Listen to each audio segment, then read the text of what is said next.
ओम 5 मार्च 1968 का प्रातः क्लास चल रहा था। पहले पेज की अंतिम लाइन में बात चल रही थी। अभी तुम समझते हो हम कितने विकारी थे। विकार से ही पैदा होते हैं ना। सन्यासियों को भी विकार से पैदा होना ही है।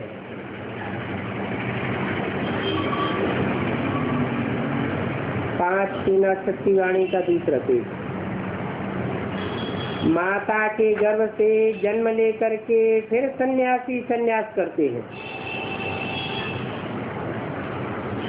सतयुग में तो ये बातें होती ही नहीं है। जो भी सन्यासी है वो कोई सतयुग के वासी थोड़े ही हैं।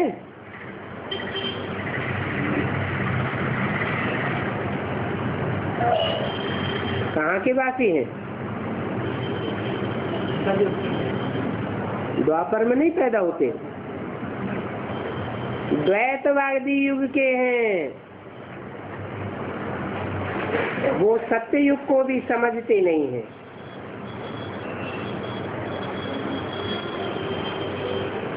सत्य का युग कहा जाता है तो सत्य एक होता है या सत्य दो होते हैं? सत्य तो एक ही होता है। गॉड ट्रुथ कहा जाता है। God is the truth. और सत्य बाप आकर के सत्य युग की स्थापन करते हैं सच्ची बात सुनाकर। वो सन्यासी तो झूठी बातें सुनाते हैं। झूठी बातें सुना करके झूठ खंड बनाई देते हैं। वो है ही द्वैतवादी। भगवान को तो सर्वव्यापी कह देते हैं।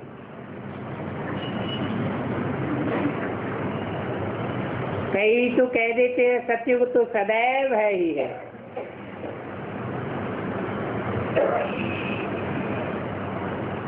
जैसे कहते हैं कृष्ण तो हाजरा हुजूर है, राधे भी हाजरा हुजूर है। अनेक मत मतांतर अनेक धर्म हैं परंतु वो सब हैं आसुरी। आधा कल्प दैवी मत चलती है और वो दैवी मत तुमको आधा कल्प नहीं मिलती है, अभी मिलती है।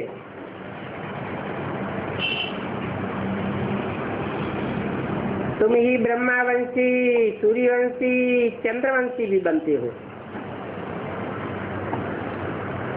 जो यहाँ ब्रह्मावंशी ब्राह्मण बनते हैं वो ही सूर्यवंशी देवता बनते हैं। वो ही फिर त्रेता में चंद्रवंशी बनते हैं।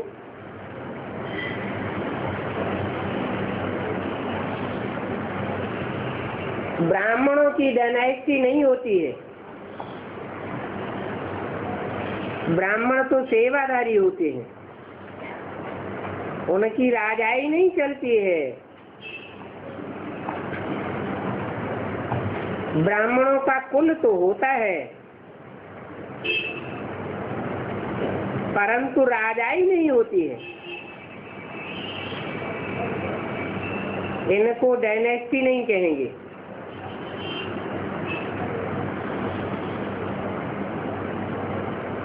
सूर्यवंशी चंद्रवंशी डायनेस्टी होती है, और ये बात भी तुम जानते हो।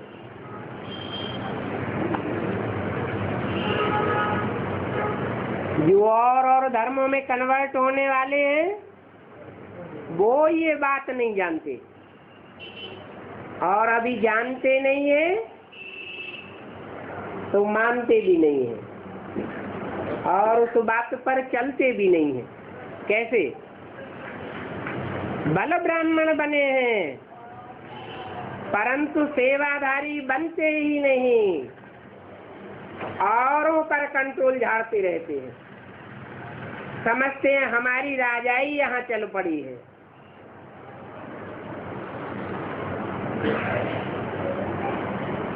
तो ये बातें तुम जानते हो, क्योंकि तुम सेवाधारी अपन को समझते हो। जानते हो कि हमारा बाप भी सेवाधारी बनकर आता है। क्या कहता है? बच्चे, I am your most obedient servant. तो तुम बाप को फॉलो करते हो। वो भी कोई कोई समझते हैं, परंतु कोई तो बिल्कुल नहीं समझते। अपनी राजाई चलाते ही रहते हैं, सुधरते ही नहीं, समझते ही नहीं कि हम सेवाधारी हैं। हमको तो सेवा करनी है। कोई न कोई भूत तो है ही।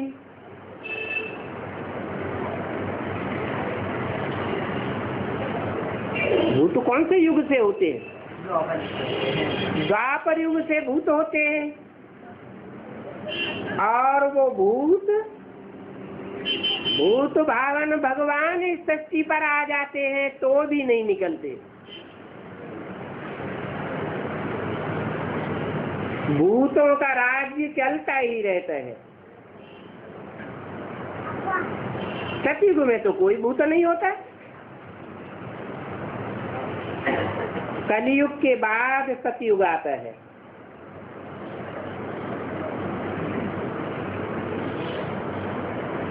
कलियुग में कलह क्लेश होता है।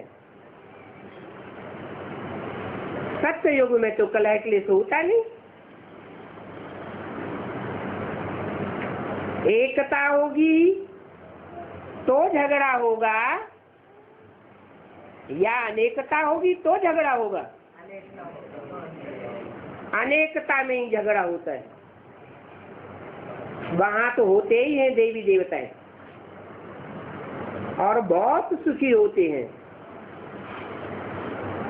क्यों? क्योंकि वहां है ही सत्य युग, सत्य प्रधान। भूत ही दुख देते हैं। काम का भूत आदि मध्य अंत दुख देता है।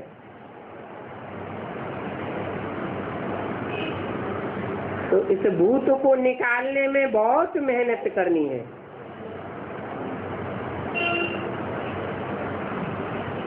इसका निकालना कोई मासी का घर नहीं है। लक्ष्मी नारायण जैसा बनना है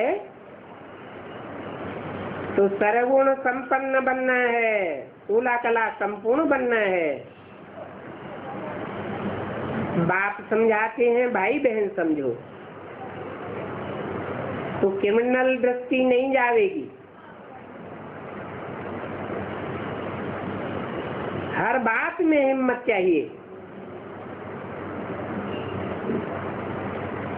कोई कह देते हैं शादी नहीं करोगे तो निकलो घर से बाहर।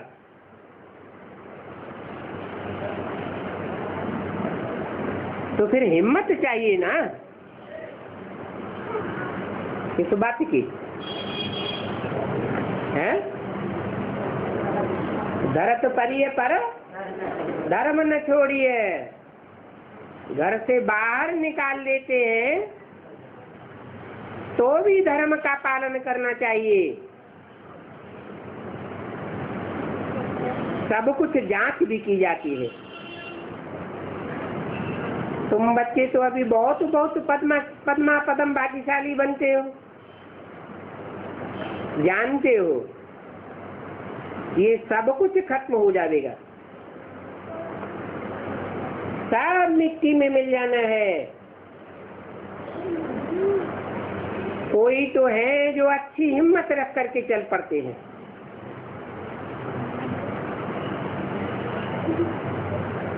कोई फिर हिम्मत रखने में फेल हो जाते हैं।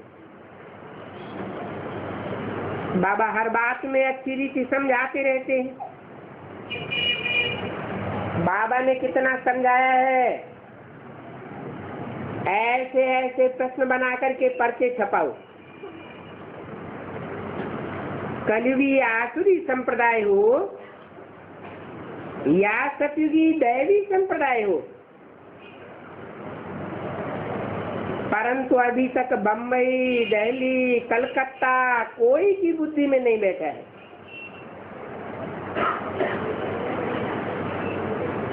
हाँ, फर्रुखाबाद वालों ने झट पर्चे छपाकर बाबा को भेज दिए, सैंपल बनाकर। तो कमाल की है ना। किसमें कोई की बुद्धि, किसमें कोई की बुद्धि अच्छा काम तो करती है, बुद्धि काम नहीं करती है तो फिर समझा जाता है इनका योग पूरा नहीं है।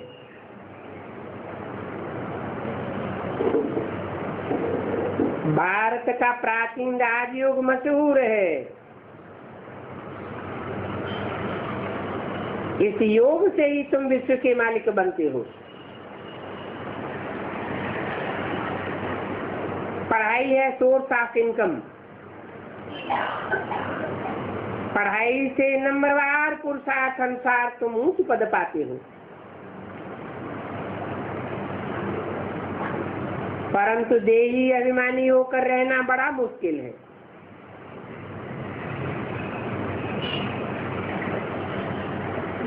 देह अभिमानी मुश्किल ही कोई ठहर सकते हैं।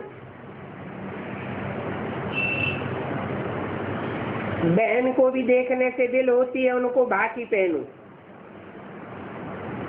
हाथ लगाऊं। बहुत रिपोर्ट्स आती हैं। भाई बहन के संबंध में भी बुद्धि चलायमान हो जाती है। इसलिए बाप कहते हैं कि इससे भी ऊंचे जाना है। अपन को आत्मा आत्मा भाई भाई समझो, दूसरों को भी समझो, हम सब भाई भाई हैं। तो कोई भी प्रकार की दूसरी दृष्टि नहीं जाएगी। देह की दृष्टि जाने से ही क्रिमिनलाई होती है।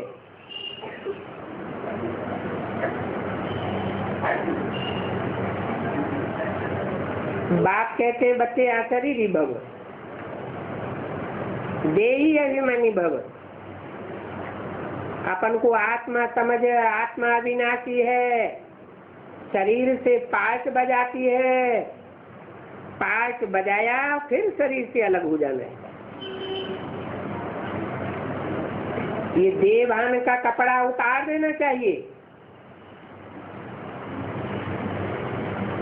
वो एक्टर्स होते हैं, पार्ट पूरा करके कपड़े बदली कर देते हैं। तुमको तो अब ये पुराना कपड़ा उतार करके नया कपड़ा पहनना है।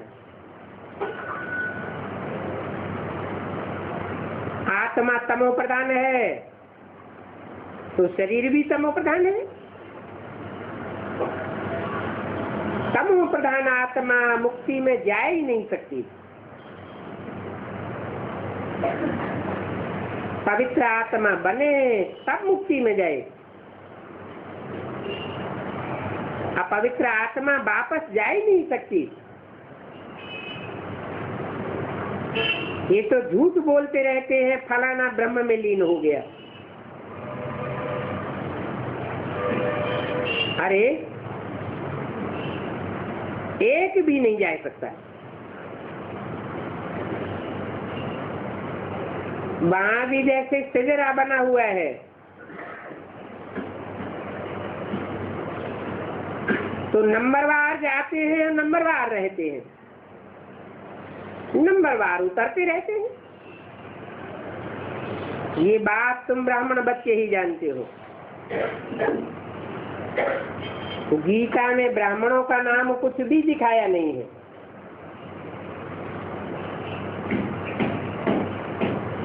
ये तो दिखाया है प्रजापिता ब्रह्मा के तन में प्रवेश करता हूँ तो जरूर एडाप्शन होना चाहिए।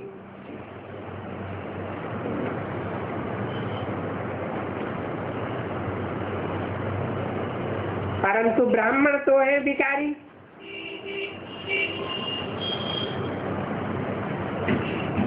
ब्राह्मणों को संपूर्ण ब्राह्मण बनने में, देवता बनने में टाइम लग जाता है। निर्विकारी बनने में भी कितना सितम सहन करने पड़ते हैं। विष न मिलने से अपन को मारने लग पड़ते हैं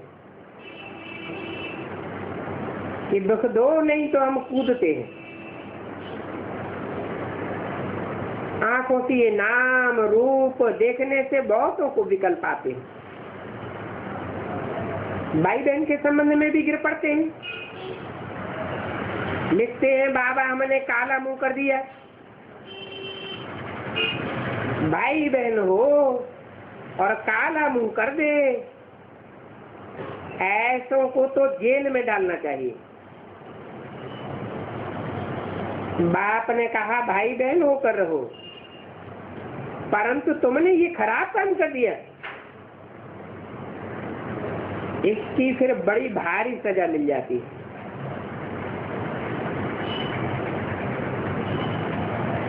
वैसे कोई दूसरे को खराब करते हैं तो उनको जेल में डाला जाता है।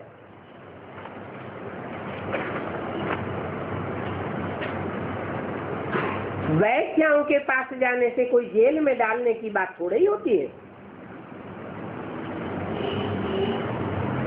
5 मार्च 1968 की वाणी का 3रा पेज। उन वैश्याओं का तो धंधा ही ये है। भारत कितना पवित्र था, उनका नाम ही है शिवालय।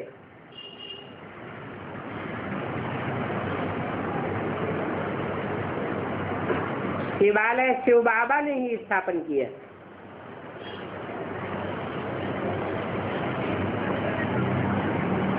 ये ज्ञान भी कोई में नहीं है।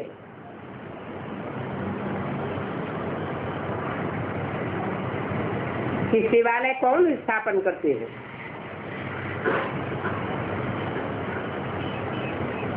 कौन स्थापन करते हैं? शिव शिव बाबा। राम राज्य कौन स्थापन करते हैं? और शिवालय कौन स्थापन करते हैं? सेम है।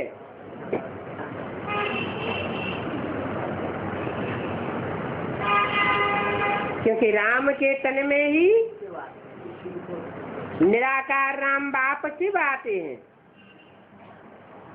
इसलिए पर्सनालिटी तो एक ही हो जाती है। शास्त्रादि जो भी है सब भक्ति मार्ग के कर्म कांड के हैं, इनमें ज्ञान कुछ भी नहीं है। ये कर्म कांड करते करते और ही पतित बनते जाते हैं।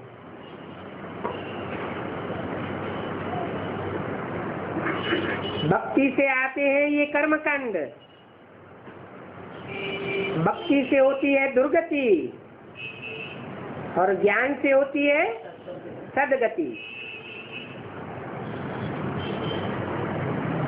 जिनमें भक्ति के संस्कार होंगे वो अभी ब्राह्मण होते हुए भी कर्म कांडों में लगे रहते होंगे, और जिनके भक्ति के संस्कार खलास हो गए, ज्ञान में पक्के हो गए, तो कर्म कांडों से दूर हो जाते हैं।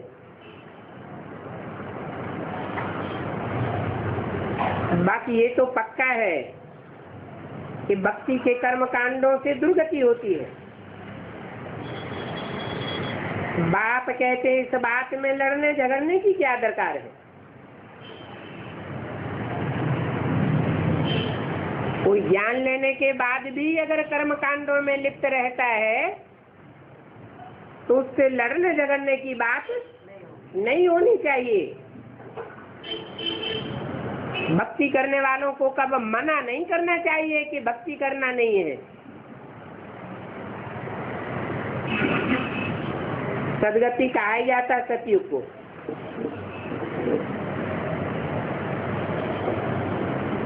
और दुर्गति कहा जाता है कलयुग को। कलयुग माने कल है कलेश का युग। अगर हम ब्राह्मण भी ज्ञान लेने के बाद भक्ति के कर्म कांड करने वालों से लड़ाई लड़ते रहे तो कलयुग के वासी हैं, कलह क्लेश वाले युग के वासी हैं या सत्ययुग के वासी हैं। तो लड़ने झगड़ने की बात नहीं है। दुर्गति कलयुग को कहा जाता है। सतयुग में साफ सदगति में होते हैं, और सतयुग में साफ, कलयुग में साफ दुर्गति को और सतयुग में साफ सदगति को होते हैं। इसलिए सतयुग में कोई पुरुषार्थ भी नहीं करते। पुरुषार्थ कब करते हैं? जब आत्मा दुर्गति में होती है तो पुरुषार्थ करती है, और सतयुग में तो सबकी सदगति हो जाती है। यहाँ सब गति सदगति के लिए पुरुषार्थ करते हैं, क्योंकि दुर्गति में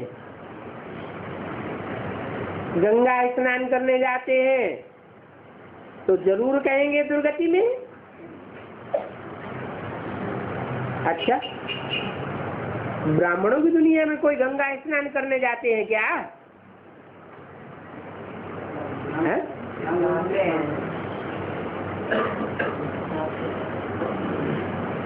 भक्ति मार्ग में पानी की गंगा में जाते थे, जड़ पानी की गंगा में जाते थे तो कहेंगे दुर्गति में। अच्छा, ज्ञान मार्ग में जड़ पानी की बात नहीं है। कौन से पानी की बात है? ज्ञान जल की बात है। परंतु एक होता है ज्ञान सागर का जल,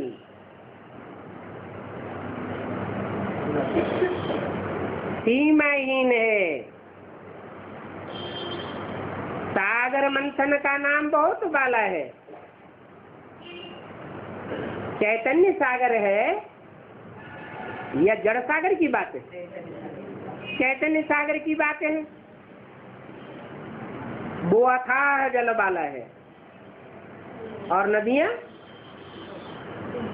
सीमा में बंधी हुई है या सीमित है? उनका जल सीमित है।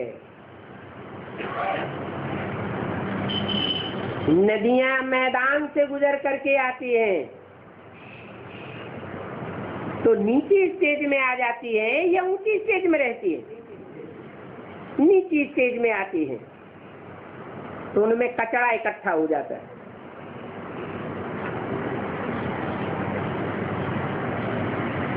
चैतन्य नदियों में भी वृत्ति वृत्ति का कचरा इकट्ठा हो जाता है। मेले मलाखड़े लगते रहते हैं नदियों के किनारे, वहां भगवान बाप तो होता नहीं, तो पतित बनते हैं या पावन बनते हैं और ही दुर्गति में जाते हैं।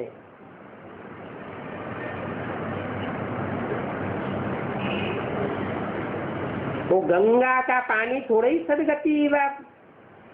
सदगति या गति करेगा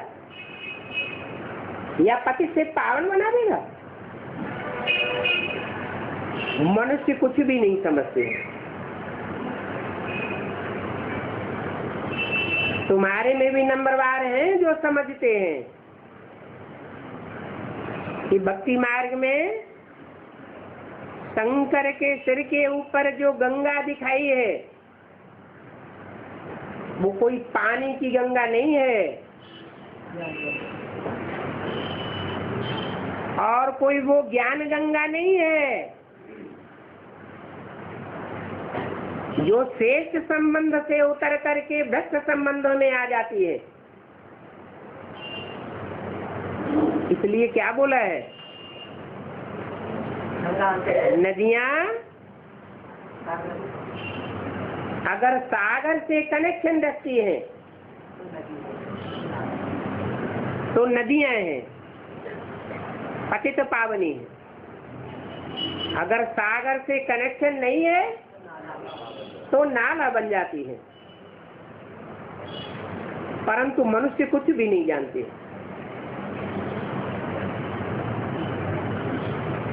तुम्हारे में भी नंबरवार हैं जो समझते हैं, नहीं समझते हैं तो अभी भी उन चैतन्य नदियों में स्नान करने जाते रहते हैं। समझते इनमें स्नान करने से हम पावन बन जाएंगे। अब जो समझते ही नहीं है वो दूसरों को क्या समझा देंगे कि ये नदियां कोई पतित पावनी नहीं है।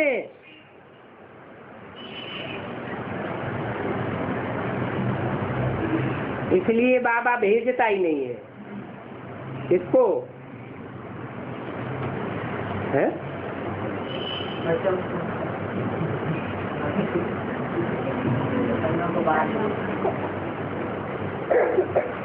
क्यों नहीं भेजता है?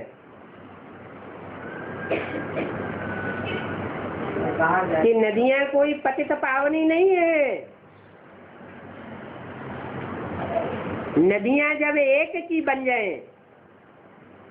एक से कनेक्शन पक्का हो जावे तो भेजने लायक बने। गाते भी हैं बाबा आप आवेंगे तो हम आपके ही मत पर चलेंगे। हम देवी देवता जरूर बनेंगे। देवताएं रहते ही हैं सतयुग त्रेता में,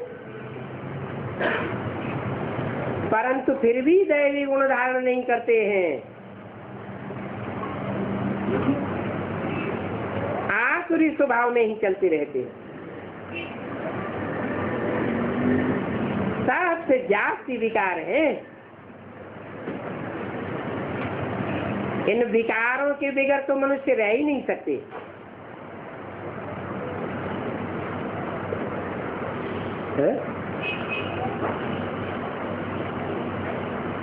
जो मनुष्य विकारों के बगैर रह सकते हैं उनका मन चलेगा नहीं। मन चलायमान होगा नहीं। फिर उनको मनुष्य कहा ही नहीं जाएगा। मन पर जीत पाली, मन के जीते जीत, मन के हारे हार कहा जाता है। मन है 11वीं इंद्रिय। जो भी 10 इंद्रियों के भोग हैं उन भोगों को भोगने में मन अगर आसक्त नहीं होता है तो पाप पुण्य कुछ भी नहीं बनता। इसलिए कहते हैं इन विकारों के बिगर मनुष्य रह नहीं सकता है। मनुष्य विकारी को कहा जाता है। ब्राह्मण भी मनुष्य हैं। ब्राह्मण जब संपूर्ण निर्विकारी बन जाते हैं तो उनको क्या कहा जाता है? देवता कहा जाता है। ये विकार तो है माई बाप का वर्षा।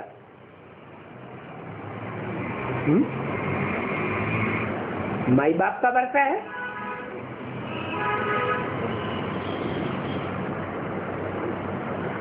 ब्राह्मणों को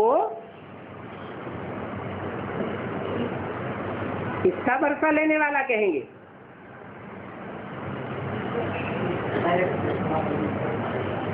ब्राह्मण ब्रह्मा की संतान है।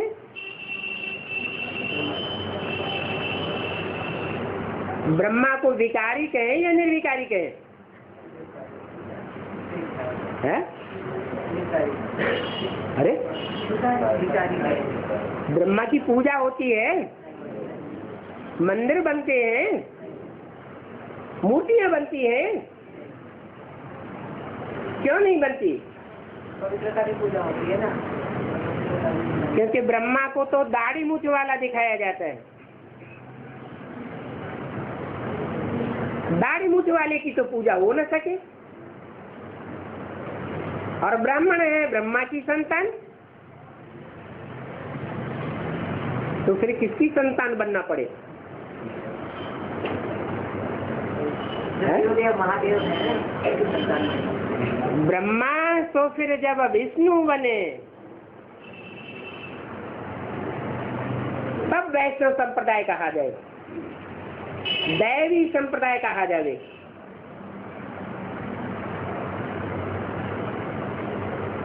यहाँ तुमको मिलता है राम का वर्षा।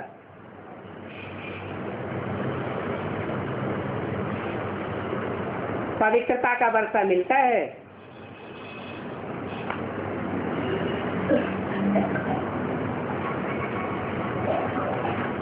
ये क्यों नहीं कहा कृष्ण का वर्षा मिलता है? ये नहीं कहा कृष्ण उर्फ ब्रह्मा का वर्षा मिलता है। किसका वर्षा मिलता है? यहाँ तुमको मिलता है राम का वर्षा। वहाँ विकार की बात होती नहीं है। श्री कृष्ण के लिए तो समझाया है,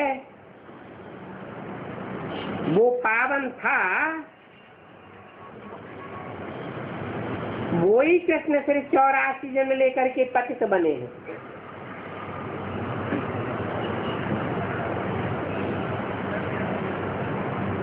पतित बने हैं या पावन बने हैं? अभी भी कहेंगे कृष्ण पतित बने हैं या पावन बने हैं? अभी भी कहेंगे कृष्ण की आत्मा पतित है। लोग कहते हैं कृष्ण तो भगवान है। कौन से लोग कहते हैं? दुनियावी लोग कहते हैं या ब्राह्मणों की दुनिया में भी कहते हैं? कृष्ण साकार में कृष्ण की आत्मा अंतिम चोले से भगवान है। उनको तुम 84 जन्म में दिखाई देते हो। वो कहते हैं भगवान है और तुम उनको 84 जन्मों की शूटिंग में दिखाते हो। अरे भगवान तो निराकार है, वो जन्म मरण के चक्र में आता है क्या? उनका नाम ही है शिव, सदैव कल्याणकारी है।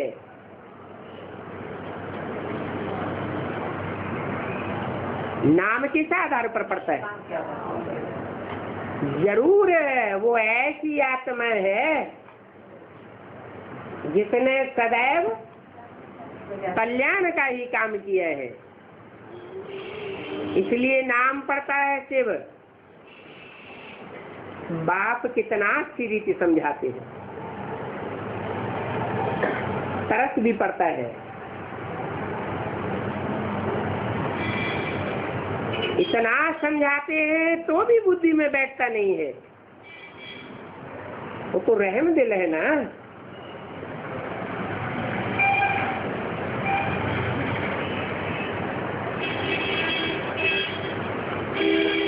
ये देखो कितना अच्छा समझदार बच्चा है, भव का भी अच्छा है, ज्ञान और योग की ताकत है, तो कशिश करते रहते हैं। पढ़े लिखे को आदर अच्छा मिलता है,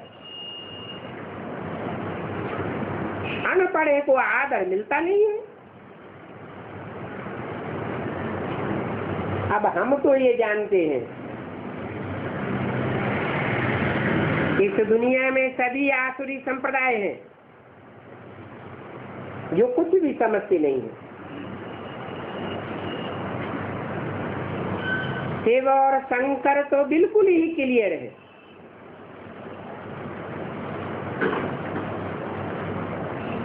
वो शिव है मूल वचन में,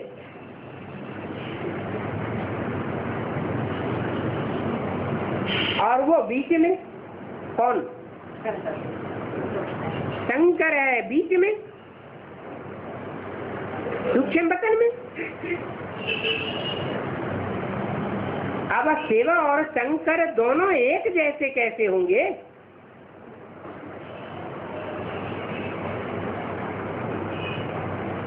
कह देते हैं शिव भी भगवान, शंकर भी भगवान, राम भी भगवान, कृष्ण भी भगवान। सभी भगवान कैसे होंगे? ये तो है ही तमो प्रधान दुनिया।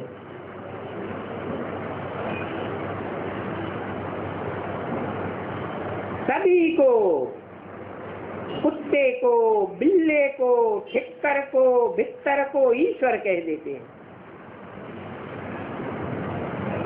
है? कहाँ का मिसाल है? बाहर की दुनिया का मिसाल है या ब्राह्मणों की दुनिया का मिसाल है? कैसे? कि जो कुत्ते मिसल कामियों का काम करते हैं, विचार में पकड़े जाते हैं, उनमें भी भगवान व्यापक समझ लेते हैं। बिल्ले मिसल लड़ाई लड़ते हैं, कलह क्लेश बचाते हैं, मिट्टी के ढेले की तरह देह अभिमान से भरी हुई बुद्धि है, हिस्कर बुद्धि है। माया की छोटी सी ठोकर लगने से टूट पड़ते हैं,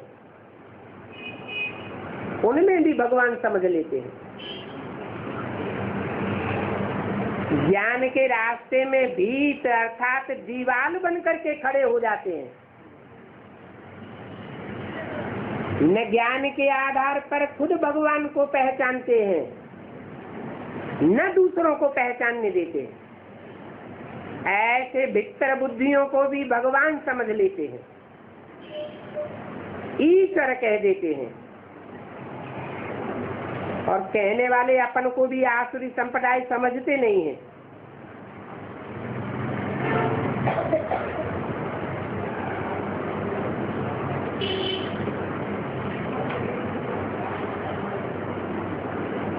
रावण है, दुश्मन है आसुरी संप्रदाय, जो आप समान बनाए देते हैं।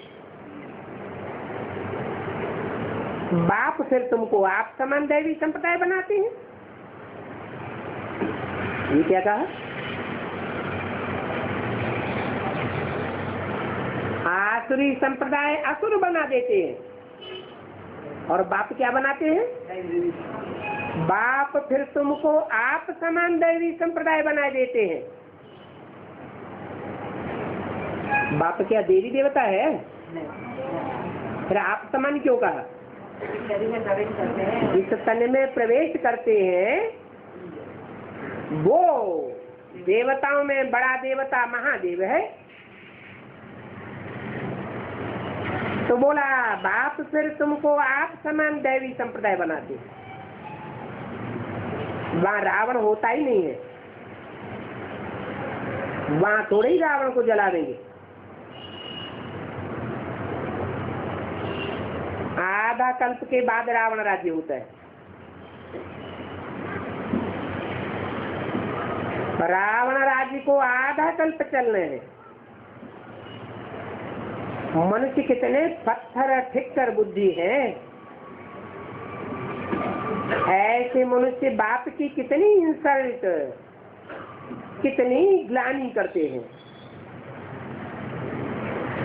कहाँ की बात? बाहर की दुनिया की बात, 63 जन्म की बात, या ब्राह्मणों की दुनिया की बात? जब प्रैक्टिकल में बाप इस सृष्टि पर आते हैं तो प्रैक्टिकल में ग्लानि करते हैं। 63 जन्मों में तो भगवान बाप होता ही नहीं, जो है ही नहीं उसकी ग्लानि और महिमा करने की तो बात ही नहीं। कितनी इंसल्ट और ग्लानि करते हैं। भारतवासियों को देखो और ही सर्वव्यापी कह देते।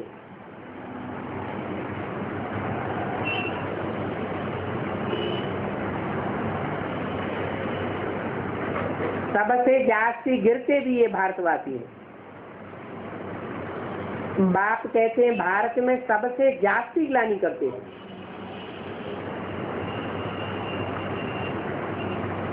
और ग्लानि करते करते एकदम पत्थर बुद्धि बन जाते हैं।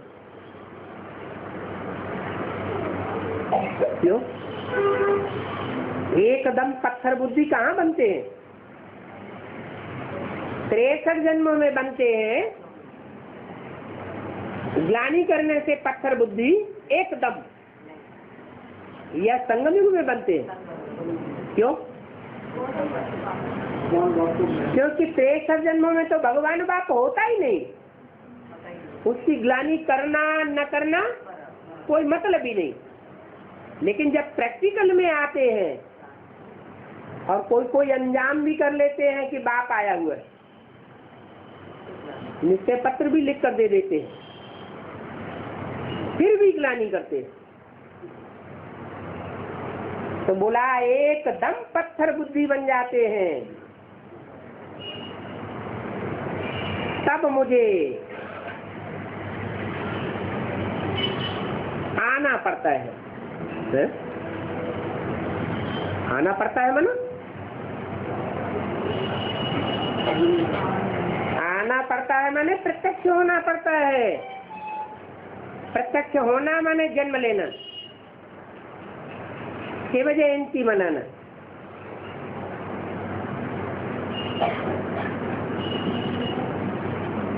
अभी तुम सुधर रहे हो क्या? तुम सुधर रहे हो, ये नहीं सुधर रहे हैं।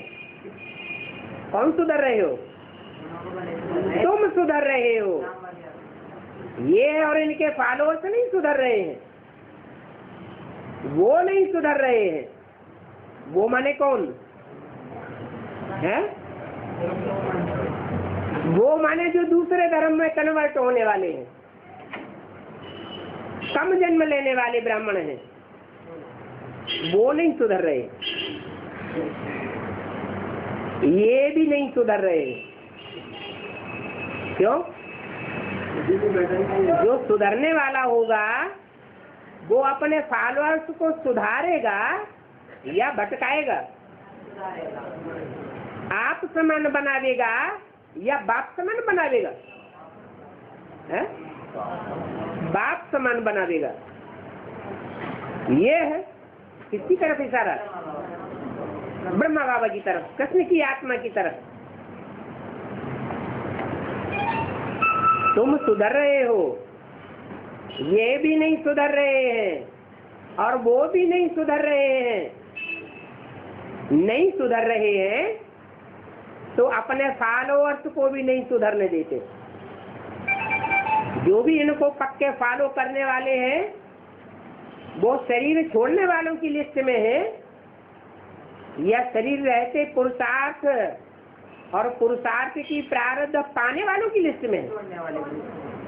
शरीर छोड़ने वालों की लिस्ट में जा रहे हैं। तो ऊंच गति में जा रहे हैं, ऊंच से ऊंच पद प्राप्त कर रहे हैं या नंबरवार की लिस्ट में जा रहे हैं? अभी तुम सुधर रहे हो। इसलिए कहते हैं कि त्रेता में ही राम राज्य नहीं होता है। ऐसे नहीं कि त्रेता से राम राज्य शुरू हुआ। राम राज्य कहाँ से शुरू होता है? राम राज्य होता है सत्ययुग में। इसका फाउंडेशन भी यहाँ संगम युग पर लगता है। ये गांधी फिर कैसे राम राज्य स्थापन कर सकते हैं?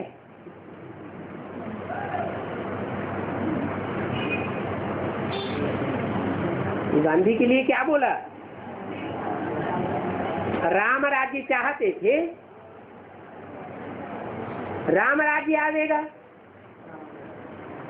परंतु क्या आ गया? और ही रावण राज्य आ गया। माना गांधी से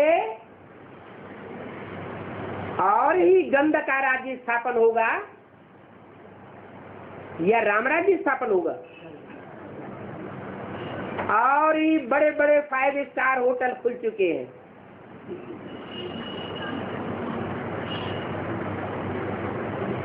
(1947) से पहले इतने बड़े बड़े 5 स्टार होटल थे क्या? नहीं थे। वो तो बाहर की दुनिया की बात है। अभी ब्राह्मणों की दुनिया में भी टैली कर सकते हो।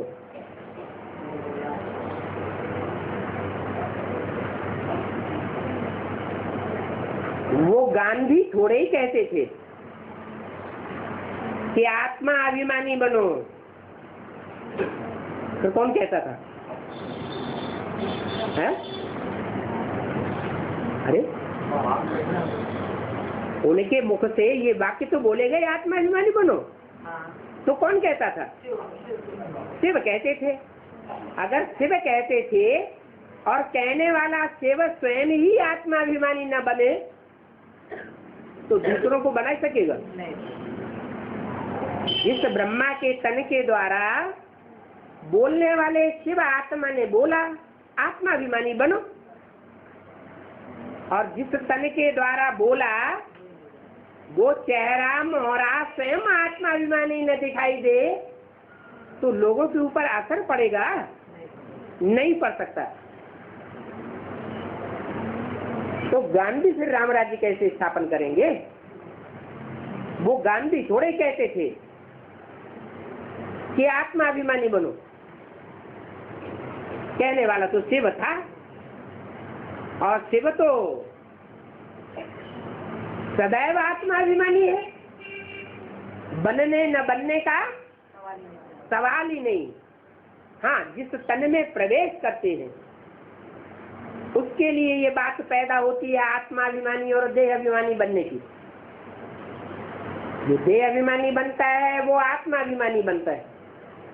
उसके लिए पुरुषार्थ है। जो स्वयं पुरुषार्थ नहीं कर सकता, प्रैक्टिकल में करके नहीं दिखा सकता, वो दूसरों को भी पलट नहीं सकता।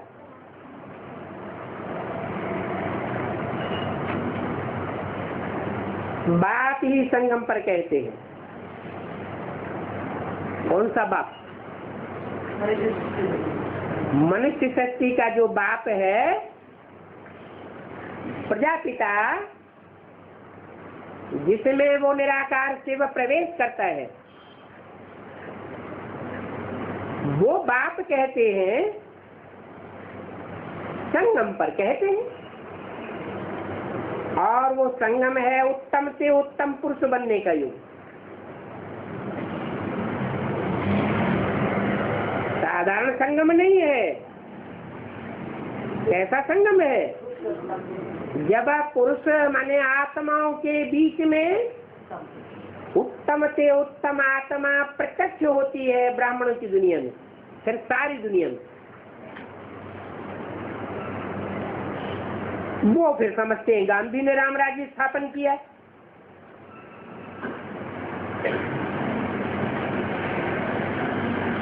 गांधी ने जो राम राज्य स्थापन किया, समझते हैं उससे फर्स्ट क्लास बच्चा निकला। कौन? नहीं, नेहरू निकला। गांधी की नाभि से क्या दिखाते हैं? गांधी की नाभि से नेहरू निकला।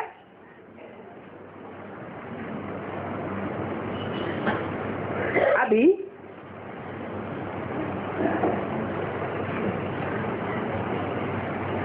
गांधी की नाभि से नेहरू निकला,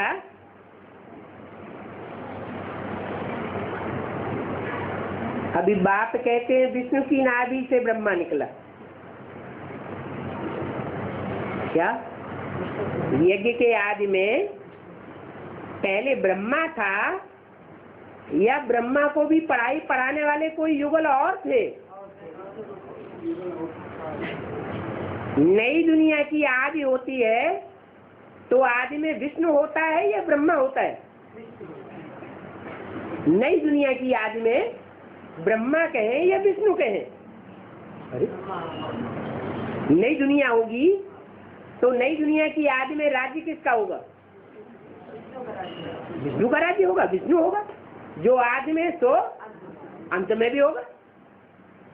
जो आदि के पहले जन्म में विष्णु, तो अंत के जन्म में भी क्या होगा? आदि तो अंत। परंतु समझते नहीं है कि अभी विष्णु की नाभि से ब्रह्मा कैसे निकला, वो नहीं समझते। तुम ब्राह्मणों की बुद्धि में तो आता है कि यज्ञ के आदि में कोई युगल थे जिनके संस्कार आपस में मिले हुए थे। ये नहीं कहेंगे कि दादा लेखराज के संस्कार अपनी पत्नी के साथ मिले हुए थे। क्या प्रूफ है? अरे कोई प्रूफ है या नहीं है? है?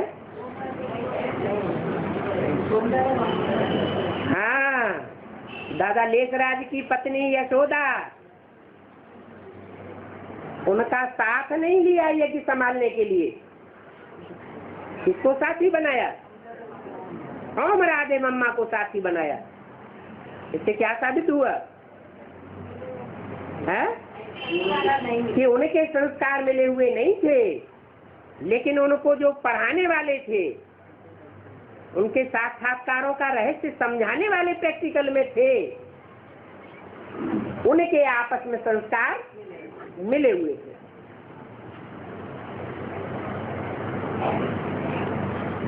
ये तो और ही रावण राज्य को पक्का कर गए हैं। कौन? गांधी जी। इसलिए मुरली में बोला है, गांधी मरा, जाकर के राजकोट में कोई साहूकार कांग्रेसी के यहाँ जाकर जन्म लिया। हद के कांग्रेसी की बात है, हद के गांधी जी की बात है, या बेहद के गांधी जी की बात है? हद की भी बात है तो बेहद के गांधी जी की भी बात है। गांधी मरा तो राजकोट अर्थात राजाओं के किले में जाकर के जन्म लिया। कोट माना किला, संगठन रूपी किला। तो जहाँ रुद्रमाला के मणकों का संगठन रूपी माला इकट्ठी होती है, उस किले में जाकर के गांधी अर्थात कृष्ण की आत्मा प्रवेश करके जन्म लेती है। और कहाँ जन्म लेती है? साहूकार कांग्रेसी के यहाँ। साहूकार हद का या बेहद का? बेहद का साहूकार कैसा होता है? जो ज्ञान रत्नों का साहूकार राम वाली आत्मा है, उसके बुद्ध रूपी धरणी में जाकर के जन्म लेती है। तो चित्रों में दिखाते हैं शंकर के मस्तक में चंद्रमा, अधूरा चंद्रमा दिखाते हैं। ये संपूर्ण अधूरा चंद्रमा माना संपूर्ण आत्मा नहीं है। ज्ञान की दृष्टि से और याद की दृष्टि से आत्मा अपूर्ण है। बाप को अभी पहचाना नहीं है। गीता का भगवान बाप कौन है, ये पहचानना अभी बाकी है। इसलिए बोला कि ये गांधी तो और ही रावण राज्य को पक्का करके गए, कितना पतित बन गए हैं। खूब आग लगाते रहते हैं। कौन सी आग? ग्लानि की आग लगाते रहते हैं। अखबारों में आग लगाते हैं, टेलीविजन में आग लगाते हैं, रेडियो में आग लगाते हैं, पत्थर ठोकते ही रहते हैं। अब देखो बाप ये बातें कितना प्यार से समझाते हैं, कितना प्यार से। बाप को याद करना चाहिए, बाबा आपकी तो कमाल है कि हम कितने पत्थर बुद्धि के, आप हमको ऊंच बनाते हो। आपकी मत के बगैर हम और कोई की मत पर नहीं चलेंगे।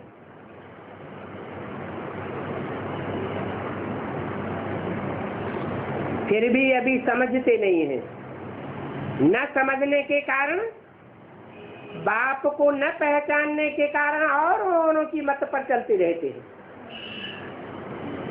परंतु पिछाड़ी को साफ समझेंगे, अभी नहीं समझते हैं, आगे चलकर साफ समझेंगे। बरोबर ब्रह्मा कुमारियां दैवी मत पर चल रही। कितनी अच्छी बातें सुनाती है, आदि मध्य अंत का परिचय देती है। करेक्टर कितना सुधारती है। कोई कहते हैं ये तो बिल्कुल ठीक कहते हैं, बात भी कहते हैं ये बातें सभी को समझाओ। इन देवताओं का सतयुग में करेक्टर कितना अच्छा था, कलयुग में अभी तमो प्रधान है।